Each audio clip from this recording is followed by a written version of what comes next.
Welcome once again to Commander by Danon. Today's video was brought to us by Patreon supporter Brett. Huge thanks to Brett and the rest of my Patreon supporters. Brett reached out asking for a deck led by Ertha Joe Frontier Mentor with a $500 budget, and I was more than happy to build it for him. Also, and I know it's annoying to keep hearing this, but statistically if I don't ask you to like and subscribe, the video gets fewer subscribers. Ertha Joe Frontier Mentor is a 4-mana 2/4 legendary core advisor. When Ertha enters, we create a 1/1 red mercenary creature token with tap. Target creature we control gets +1/+0 until the end of turn. Activate only as a sorcery. Additionally, Ertha makes it so that whenever we activate an ability that targets a creature or player, we copy that ability and may choose new targets for the copies. In other words, Ertha Joe makes it so that mercenaries tap to make 2 creatures get +1/+0 until the end of turn, or 1 creature gets +2/+0. Now, since we're in Boros, there's only one thing to do, right? That's right, dear viewer, Planeswalkers. Specifically, Planeswalkers who have abilities that target creatures we control. The goal of our deck is to pump our commander by putting tokens on them, giving them trample, or a whole host of other abilities, then smash face. This is not a traditional Voltron deck in the sense that we'll be equipping our commander with more swords than they have limbs. Since Planeswalkers come with other abilities, which will serve as a backup win condition for our deck. But before we get to our deck list, a quick word from our sponsor, Ultimate Guard. Ultimate Guard is now the official partner of Wizards of the Coast, and as such, they are able to print official art on their playmats, including this gorgeous mat featuring art from Bloomborough. The card is Starlight Truce, and as you can see, it is beautiful. This mat is surprisingly thick and much smoother than many other mats I've used before. Find out if your game store carries Ultimate Guard products, or click the link in the video description to their Amazon store. In order to build a functional commander deck, you need lots of different pieces, which is why I try to rely on my handy-dandy checklist. 50 mana sources, usually split between 37 lands and 13 pieces of ramp, 10 pieces of card advantage, 8 to 10 pieces of spot removal, 2 to 3 board wipes, 2 pieces of graveyard hate, and 1 sudden I win card. Oh, one more quick announcement before we get started. I'm currently streaming with my son over on Musings by Danon as well as Twitch. It'll mostly be Final Fantasy XIV, but you're more than welcome to pop in and talk about Commander. Honestly, about half my streams are talking about manga, anime, or Commander.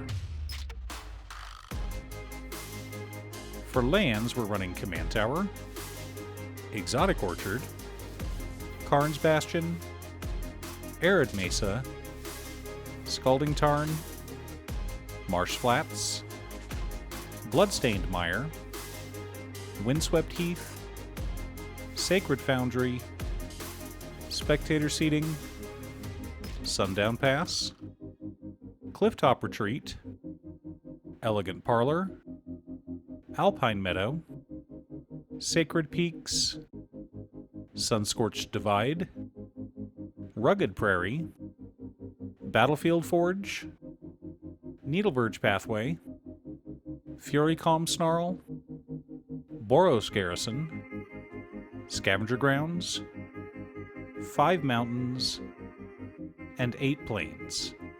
A nice, well-rounded deck list. Our mana ramp consists of Chandra Dressed to Kill, Chandra Torch of Defiance, Chandra Legacy of Fire, Gatewatch Beacon, Soulbright Flamekin, Knight of the White Orchid, Solemn Simulacrum, Smothering Tithe, Chandra Bold Pyromancer, Soul Ring, Arcane Signet, Talisman of Conviction, Boros Signet, Thrawn Dynamo, and Chromatic Lantern. A good mix of thematic ramp and staples, as it should be.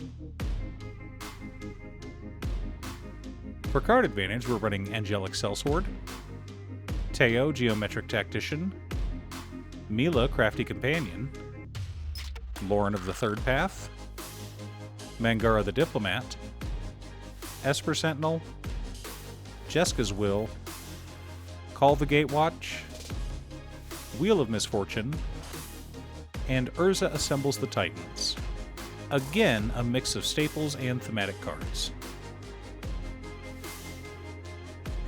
For interaction and spot removal, we've got Lassoed by the Law, Witch Enchanter, Swords to Plowshares, Abrade, Path to Exile, Disenchant, Boros Charm, Generous Gift, Chaos Warp, Deflecting Swat, and Teferi's Protection. Lots of ways to destroy our opponent's stuff and protect ours.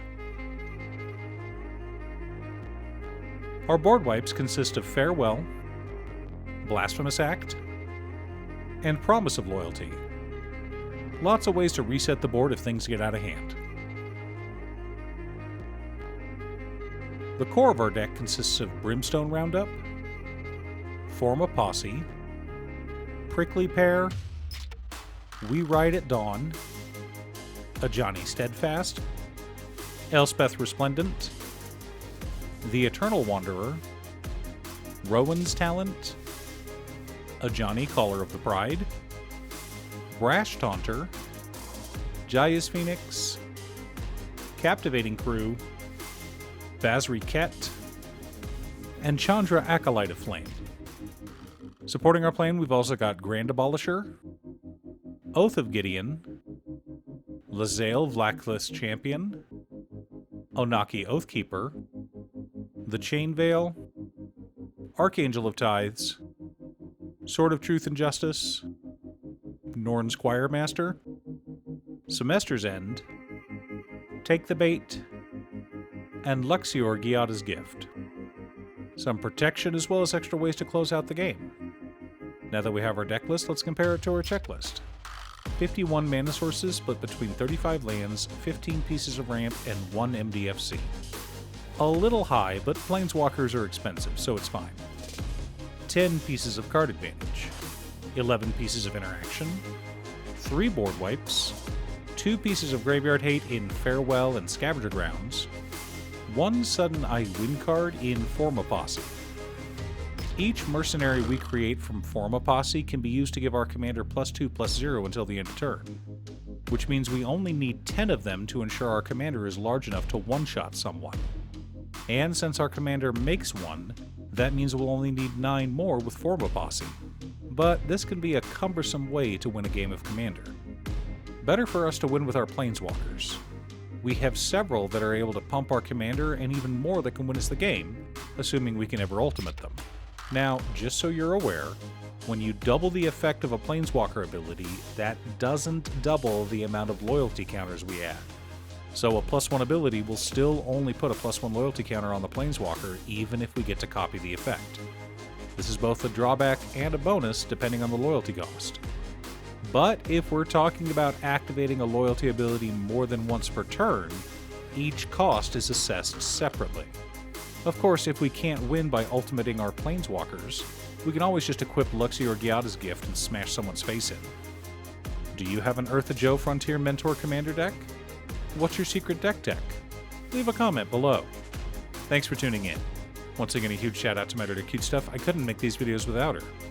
If you'd like to hire her to edit your own videos, she can be reached at cutestuff.edits@gmail.com. Link is down below. If you're looking for ways to support the channel directly, you can head on over to patreon.com/Danon. You can have a video made or just ask for help building or tuning a deck list. I also wanted to give a quick shout out to all of my patrons: Waffles, Jiraiya, Muffins, Marcus, Brett, Roxy, Alex, Borgie, Nazwin, Konga, Aaron, Chris, Robert, William Pye, Kazaris, Booksu, Patrick, Naffy, Noodle, Tiz, Art, Richard, Devin, and Lucius. You guys are awesome.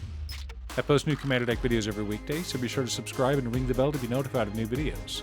Again, thanks for watching, and I'll see you all again next time on Commander by Danon.